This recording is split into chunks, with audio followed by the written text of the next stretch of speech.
I say a lot of how excited we are, but this one is really special. Coming into NXT Takeover, Stand and Deliver, for the first time for us, 2 nights back to back, with a lot of things happening in our world right now, with the change to Peacock, which is very exciting and an amazing opportunity for everybody. The ability to do 2 nights, first night on the 7th, leading into the second night on the 8th, but the first night being a simulcast on both USA and Peacock in the US, still on the WWE Network internationally, and with partners depending on where you are. On the 8th on Peacock domestically, and same again internationally for everybody. This is to me one of the biggest events in NXT history. Not only the size of it, with having 2 separate nights and 10 different matches that probably any one of them could steal the show. It's very, very exciting to be able to have an event so big that we can have matches like Walter and Ciampa for the NXT UK Championship on night 1, to have Pete Dunne versus Kushida from a technical standpoint, or with the style that they do, almost very much a dream match, straight through to Io Shirai, one of the greatest female performers on the planet, along with Raquel Gonzalez, who has really come along in the last year to be a force to be reckoned with in NXT. It's a spectacular night, and that's just night 1. So when you get into night 2 and you get into that level of Escobar and Devlin in a ladder match for the championship, the Cruiserweight Championship, you get into Finn Balor and Karrion Kross over the NXT Championship, and then a match that's many, many years in the making and has a lot of emotional stakes to it, of Kyle O'Reilly versus Adam Cole unsanctioned in that second night. It speaks to the depth of NXT, to the depth of the storytelling, and really proud of this card and this event and where it's going to go. And I think that we have a lot of momentum happening right now, and very excited about the opportunity to switch to Tuesdays with a lead-in from Monday night and have our own night and everything else. So exciting times, and I am going to, with that said, the one thing I want to mention before we open it up to calls is a little bit unique because of the 2-day event. There will be 2 1-hour live pre-shows that will air leading into each night. So those pre-show specials will be hosted by Sam Roberts and will feature WWE legend Mickie James, combat sports commentator and former competitor Jimmy Smith, and LA Times, ESPN, and Sports Illustrated's own Arash Markazi, to round out those shows and really bring some depth to the cards and what you can look forward to in those events. We'll also be Tuesday doing a special press event that will be the top talent from NXT TakeOver both nights. PR, our public relations team, will be in touch with all of you for invites and for how you can submit questions, but we'll be doing that press event and putting it out on Tuesday. And I'm really looking forward to be able to give a lot of the international media that maybe don't always get that opportunity, the chance to connect with the superstars of NXT and TakeOver Stand and Deliver, and not just from where they are from, but the international media connect, whether that's talent from the U.S. or whether that's the international talent themselves. So I'm just looking to give you all that opportunity to connect in a way that you haven't had before. So that'll all be taking place, and you'll be finding out more information on it in the coming days. So with that, I'm going to open it up to questions, and thank you all for being a part. All right, everybody, we'll keep it at 1 question per outlet, please. Thank you.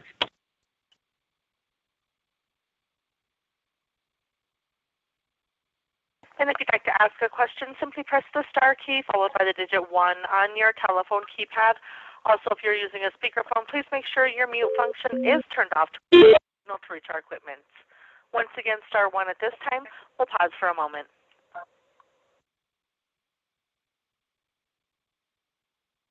And we'll first hear from Jason Powell of ProWrestling.net. Hey, Hello, Paul, Jason. how are you? I'm great. Yourself? Doing great, thank you. So when you guys make the move to Tuesdays, there is actually going to be, as I'm sure you know, a pro wrestling show on broadcast or cable television 5 nights a week. And obviously that's good as far as there being a lot of jobs available. But is that amount of content good for the industry overall, or does it become overkill, or it starts to become detrimental? I mean, unless you live in a different place than I do, no one forces me to watch anything. It's availability. It's having it there. You can watch with the internet, with the network, with Peacock, with YouTube. You watch any content you want, anytime you want to watch it, pretty much from anywhere in the world on any device. It hasn't seemed, that availability and that accessibility hasn't seemed to damage people's appetite or desire for anything. You know, to me, it's all available 24/7, and the world is becoming less and less of a you must watch at this time. I think some people are slower to adapt to that, and others are there with it. But you know, as you see that moving forward, the ability for people to be able to watch something when they want to watch it, when and where. So I don't think that's an issue for me at all. It's good. You want to watch it. If you don't like it, or it's not your cup of tea, or you like something else, you switch to something else. That's always been television. There's a sitcom on TV somewhere every single night. There's news on every 5 seconds. They're 24-hour news channels. It is what it is, and you find and want to watch what you want to watch. All right. Thanks for the time. Thank you, Jason. And next we'll hear from Vicente Beltran Diaz of Marcus, Spain. Hello, Paul. Hello. Jonathan. I'm great. Well, How first are of you? all, very good. Thank you so much. I would like, first of all, to say congratulations for the amazing work that the company is doing throughout this whole pandemic situation. It's been a blessing for all of us, so thank you so much. Thank you. And my question is, keeping in mind that the Cruiserweight Championship has been defended on NXT and NXT UK, and also the NXT UK Championship is being defended at NXT Takeover next week, is there any chance to see also the Heritage Cup defended on NXT in the future? Yeah, you know, I do. I think any of that is a possibility. I think that as the world opens up, obviously we've had limitations with the pandemic and travel and everything else. Luckily, in this time frame, we were able to plan ahead, and we were able to get Walter, and we were able to get Jordan Devlin here. You know, those have been difficult things and difficulties within what we do. There's a lot of stuff we would like to do, just can't get to. So I do think that's a possibility. I think the possibility of, as you saw before the pandemic, the Undisputed Era at the time taking on Imperium in the UK, I think all of those things are on the table. And to me, those are very exciting opportunities as WWE grows around the globe, as we continue to localize, again, speaking outside of the pandemic in markets.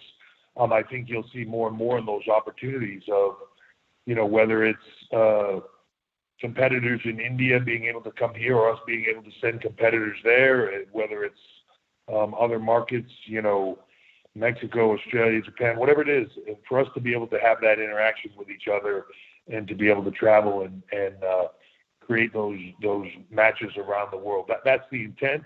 So it's just a matter of how quickly we can get there, given all the circumstances of today's world.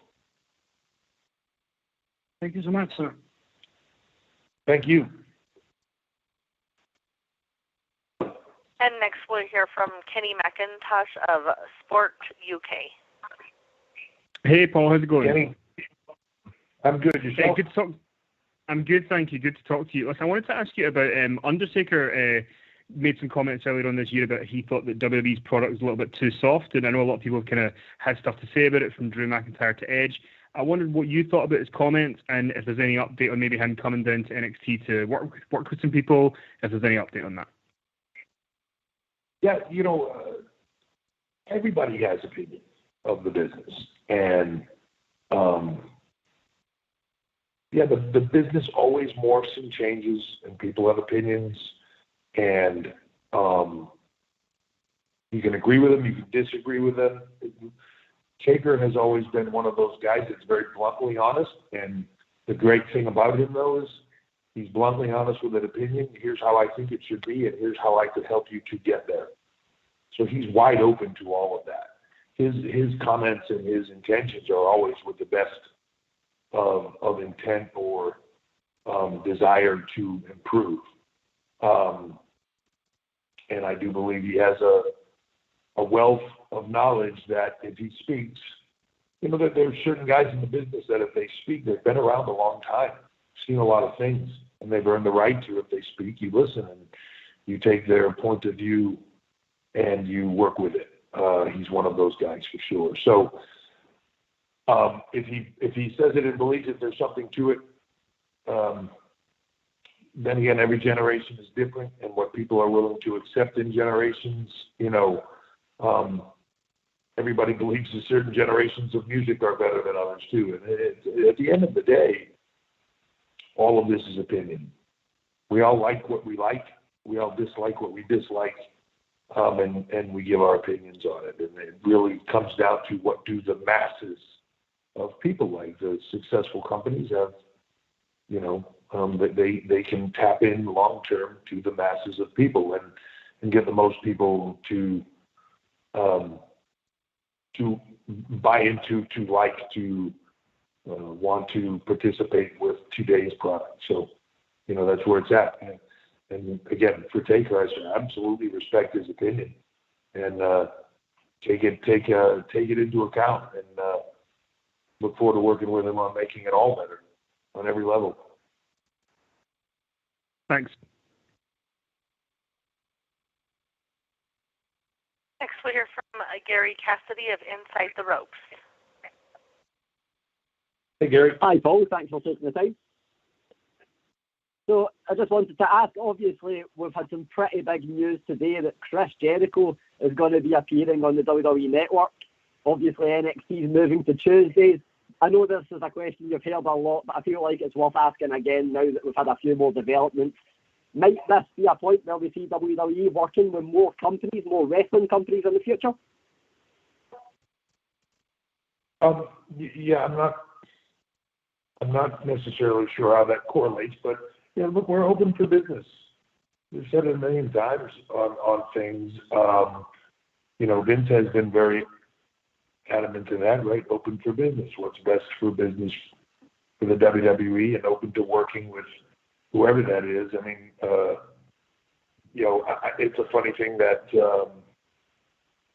people sometimes create their own situations in their head, but that it's not shocking. First of all, I hadn't heard the Jericho thing today, but it's not shocking to me in any way, shape, or form.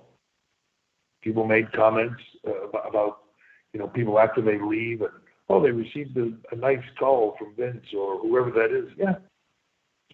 Yeah, it's not shocking to me at all. It's not the perception and the creation of what people believe in their heads when they have zero knowledge of it, personally, is amazing sometimes. The fantasy world that is created, not shocking to me in any way. Thank you. Yes, sir. Mike Johnson of PW Insider. Hey, Paul, how are you? Hey, Mike, how you doing? I'm hanging in there. So we've got a unique situation this week with TakeOver Stand and Deliver in that it's on 2 different nights. The first night's on the USA Network. I was curious what the differences were in how you strategized and planned out the show based on the show appearing on 2 different platforms, especially with first night. You're going to have to deal with commercial breaks and things of that nature. So give us an idea of how you and the team approached this show and how you broke it down and what you wanted to put on each night and how you wanted to get across what you'd like to accomplish, given how different this is from any takeover that we've seen dating back to the beginning of the WWE Network. Yeah, it is. There's obviously a lot more to break down, right? 10 matches from 5, and how do you want that to lay out? And in essence, it's almost like 2 takeovers happening within 2 days of each other. One being on USA, again, with potential commercial breaks. One being on Peacock, and also simulcast at the same point in time on Peacock, where there won't be those breaks.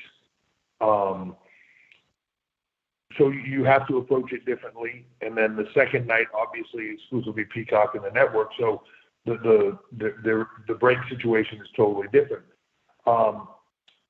That said, from our standpoint, as far as the layout and the flow of the match, there's a nuance to that. And to me, I feel like almost an artwork to that in a way when you do it right, of the flow of the matches and the show and what feels right, and keeps the energy up without wearing everybody out and getting them to a point where they're missing one of the matches takes place and people are just burnt or whatever.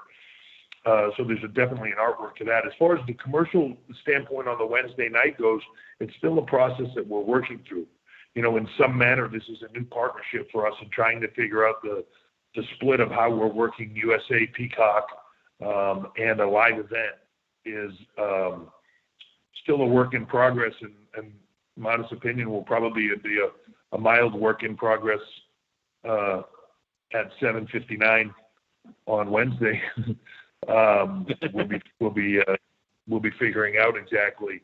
But as always, the intent is to give the best event possible, and the intent will be in every way possible, whether watching on Peacock or whether watching on USA, to have as minimal disruption and to be able to deliver a product in a way that you can enjoy it without too much frustration of the business side of it coming into play, that meaning the commercials. All right. Well, I hope you don't have to put out a lot of fires on Wednesday night, and it's a smooth broadcast for you. And thank you for the time. Me too. Thank you very much, Mike. I look forward to talking to you. Thank you, sir. And next we'll hear from Christian Burns of Power Wrestling. Yes, hey, hi, Christian. Paul. How are you? So, as a follow-up on what Mike just said, on a personal level, of course, we have now been in this pandemic for a year. You were part of the first SmackDown at the Performance Center, and now the 2-day takeover, and fans returning at a large scale at Mania. So, personally, I guess it's been very challenging and a unique format like you've never had before next week. So, how you approach this special WrestleMania week on a personal level? Yeah, it's if you would have gone back just a few years ago, WWE did an ad that was basically put out there to thank fans, and it was Daniel Bryan coming out on a stage and doing the yes chant with no fans there, and how weird that was, right? And how odd, and we were basically thanking fans for being, the special component of WWE that makes it so great, right? Is our WWE Universe fan base that tunes into everything. It was almost unthinkable that there would be shows without people in them, and then here we are a few years later. I don't know that we could be any more excited than we are to be able to bring fans back into the arena. Unlike any other sport or anything else, everything we do is geared towards the WWE Universe, our fan base, and everything we do is for them. Every nuance that the in-ring performers do, every motion that they make is to get a reaction from those fans. that are in attendance and watching around the world, and the ones that are in attendance are the ones that are guiding and driving what you do. I think you probably most of you read an interview or saw an interview with Edge the other day where he said it's so weird to go into WrestleMania and not really know what to expect reaction-wise. You know, and we used to have that in the past, certain places where you would go where certain towns they would boo a performer, and in other towns that guy couldn't be any more of a babyface. It's just a weird time. But the excitement level of bringing our fans back on any level, and you know, for me personally, it's everything. I'm optimistically, I'm just cautiously, let's just say it this way, I'm cautiously excited about it, and I hope that we can begin to get fans back to everything we do. We can begin to normalize the world for everybody as far as, you know, from what we do from an entertainment standpoint, and do that as safely as possible to be able to, for our performers, our staff, or everybody else, to safely do what we do, to safely have fans be able to come in and watch it and enjoy it and go back to normal life in some manner would be the best thing ever. But you know, you want to be cautiously optimistic about it and make sure that you're doing everything possible to keep everybody safe. Subscribe to Fightful. Yeah, hopefully this will be an important step in getting back to a normal life. But looking forward to a couple of long nights over here in Germany next week. So thank you. Leave us a thumbs up. Thank you very much.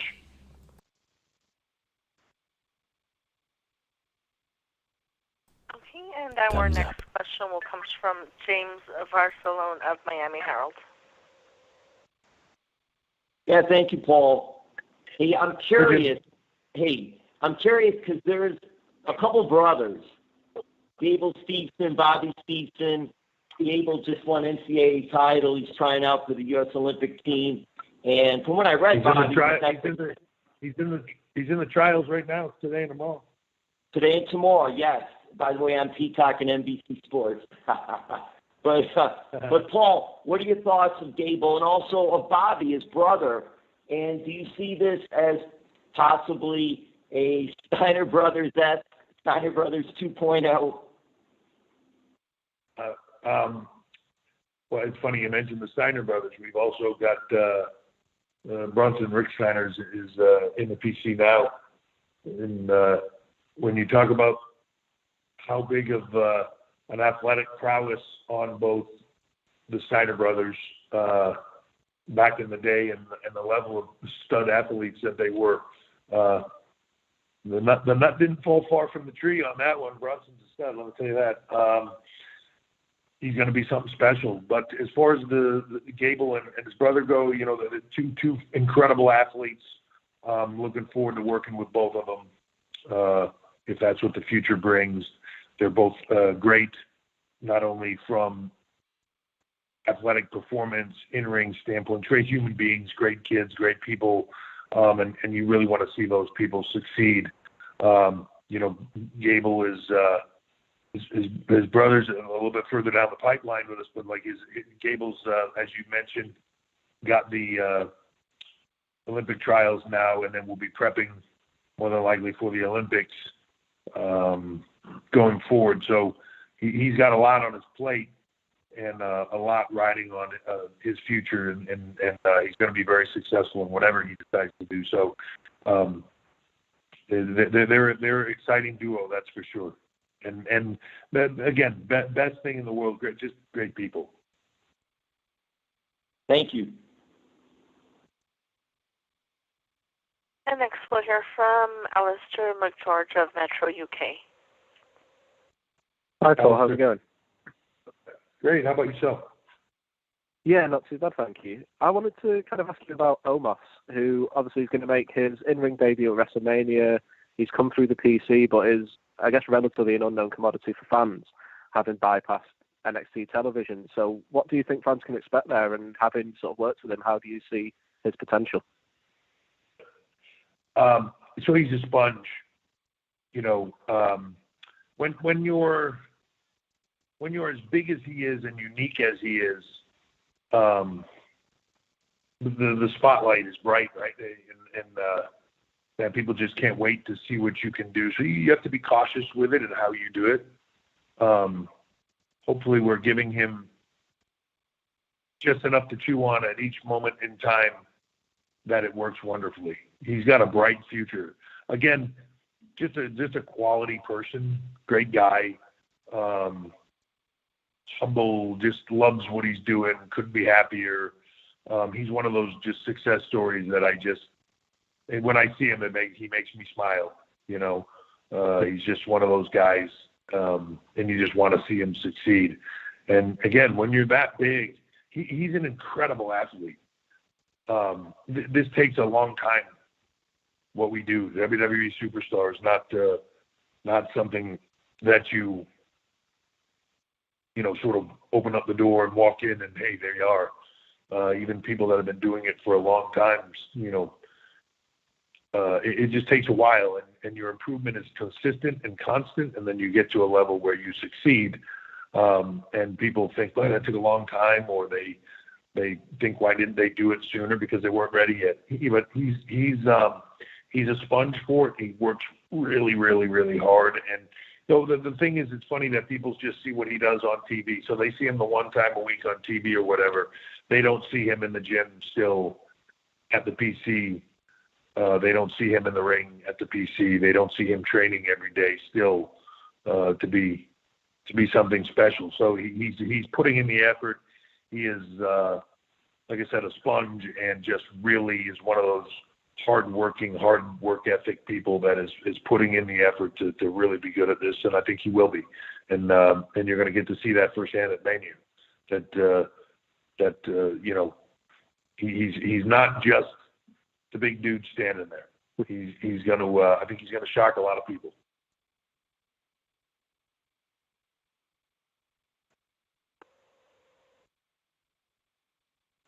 And next we'll hear from Michael Morales-Torres of Lucha Libre Online. Hey, Paul. How are you doing today? Good, Mike. How are you? Everything good here in Puerto Rico. First of all, thank you for your time. Just wanted to ask, we've seen recently in the main roster crossover stars from other industries, like Bad Bunny, for example. We're going to see Logan Paul as well on SmackDown, and highly probable at WrestleMania because he stated on his podcast. So regarding NXT, is adding crossover superstars from other industries a possibility in order to engage a bigger audience? Yeah, I think you saw we did it last year with Pat McAfee. I think you see that there's always opportunities to do, the one-offs or the things here, especially when it's with somebody that really loves what we do and is engaged. To me, when it's like that, when it's Bad Bunny, and I've watched fans sometimes that say, "Oh, I wish these celebrities would stay out," or first time he takes a bump, he's going to run away crying, or something like that. Now, what they don't get is he's been at the Performance Center for the last 3 or 4 months training every day. He moved himself. He wanted to do this. He moved himself to Orlando. He's been there every day, working, hard. So, I would say he's earned my respect on every level. And, I had respect for him for what he does, but he's earned my respect in what we do. It takes a lot to go through what we do. Not everybody wants to do it. Not everybody wants to work hard. They want the moment, but they don't necessarily want to do the work that requires you to get there or put in the effort to live up to the role and to the people that you're going to be working with. He's done all of it. So to me, that's impressive. Pat McAfee's another guy that just next level of athlete. And you saw it in the few times that he worked with us. Scheduling for him is always the issue with us, but you saw it, and Pat's continuing with us, has a lot of things he's going to do with us in the future, and it's a very bright future. But his in-ring stuff, was second to none because he worked so hard at it. And for me, if you have passion for what we do and passion for what we do in the ring, and you're willing to work hard to get there, then great, let's go. And if we can do that in NXT or we can do that in Raw and SmackDown, phenomenal. And having that platform where others can come in and do stuff, you'll definitely see that. You'll definitely see more crossover stuff, both from Raw, from SmackDown, and from NXT. So it's always good when you can do that and engage people from the outside. Perfect. Thank you so much for your time, sir, and good luck on NXT Stand and Deliver. Thank you very much. Alex McCarthy of Talksport. Hey, Alex. Hi, Paul. How you doing? I'm good, man. How are you? Very good. Thank you. Thank you for the time, man. Really looking forward to next week. I've got a left field question, funnily enough, because we just spoke about Omos, who's tagging with AJ Styles at WrestleMania. AJ Styles told me late last year he was pestering you the same way he did the Undertaker for a WrestleMania match, man. And here we are. It's not happened this year. Did he pester you with those calls? How did you resist? Talk us through it. He did. He pestered with me every time I saw him. Yeah, he would ask me about it and ask me about my schedule. And I it's funny as we got closer. Man, I've said this before. Getting ready for WrestleMania is a different thing, and the older you get, the harder it gets. Doing this once a year, once every couple of years, especially now, is not an easy task. And you try to stay in the best shape you can, but that's not WrestleMania shape. And it's a different thing. So when he very first came to me, I said, man, AJ, I'm not going to tell you no. To be honest with you, personally, I'd love to work with you. And, at this point, you can carry me to something. So, I'd love it. And so the personal side of it, the athlete side of it, the performer side of it would love nothing more. The reality of it is, I am not going to have the bandwidth or the availability schedule-wise to be able to pull that off. And then he would come to me like every week or every other week when I would see him and say, how's that bandwidth coming? You're going to be able to make this happen? And I would say, it's not going to happen. And I'm flattered by that, and I really am, and humbled by it. But I wish I had the bandwidth to do it. And I'm not saying I won't do it in the coming year. If it's right and everybody believes that it's what should be done. I'm at a point where, to me, the in-ring stuff is bonus. It's funny, Flair calls me all the time to tell me, you've got to get back in the ring. You've got to go to WrestleMania. You have to have that closure. You have to do this, whatever, retirement match or do all this stuff. And it's, there's a part of me that wants to do it, and there's just a part of me, and it's a bigger part right now, that just goes, man, I am so busy 24/7 that to try to even contemplate having to train in the way I would want to train and get in shape. And by in shape, I don't mean look, I mean in shape ring-wise, so you don't embarrass yourself when you get in there at 52. It's a lot of work, and I don't know that I'm not afraid of the work. If I could make more hours in the day, I could find time to do it. It's just the time, I'll hold out hope, Paul. I'll hold out hope. I'm looking forward to next week, Alan. Thank you. Thank you, man. All right, folks, we have time for one more question. And we'll hear from Connor Casey of comicbook.com. Hey, Paul, appreciate you doing. I'm sorry. Hey, man. I wanted to ask about the move from Wednesdays to Tuesdays. The show, NXT had to undergo a few changes when making that initial jump off the network on the USA. Now that you guys are moving, how would you rate the 18 months you spent on Wednesday nights? Very successful. For me, we went from a very small platform of the network with a lot of buzz outside of it to jumping to USA from 1 hour to 2 hours, from pre-taped to live to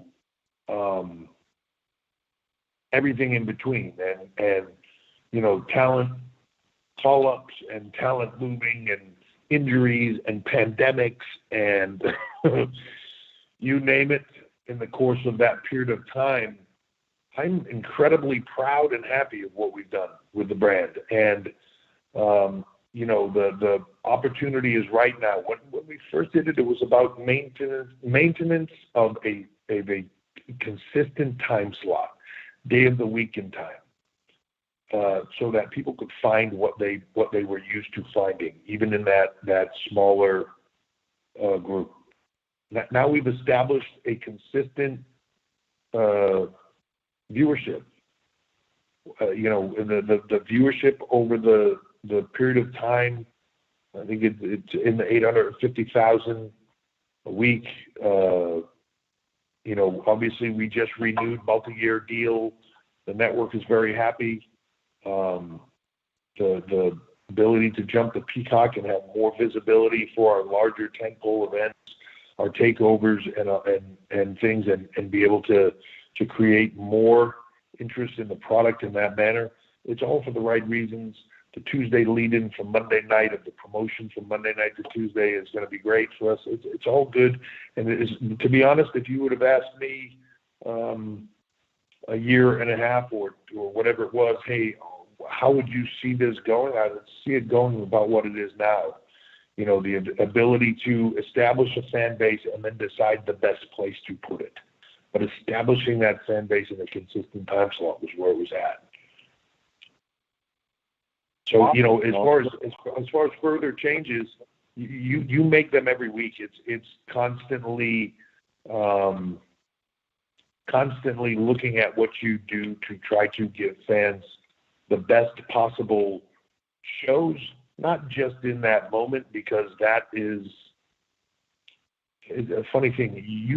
They don't write Game of Thrones and go, how do you give them the greatest episode possible every single week? You have to build to things. You have to build long term.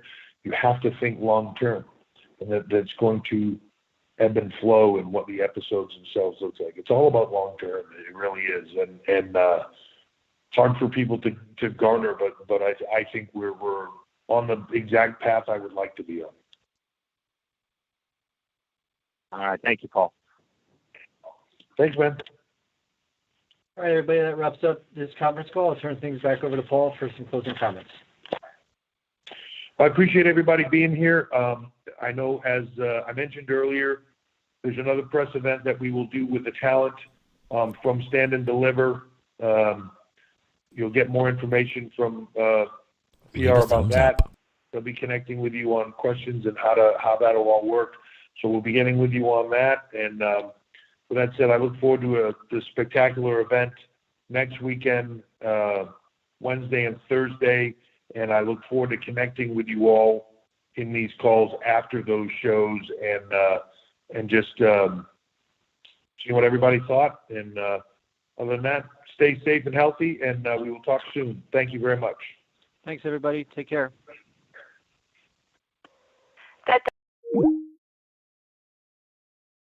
Visit surfshark.deals/Fightful and use the code FIGHTFUL. 83% off and 3 free months.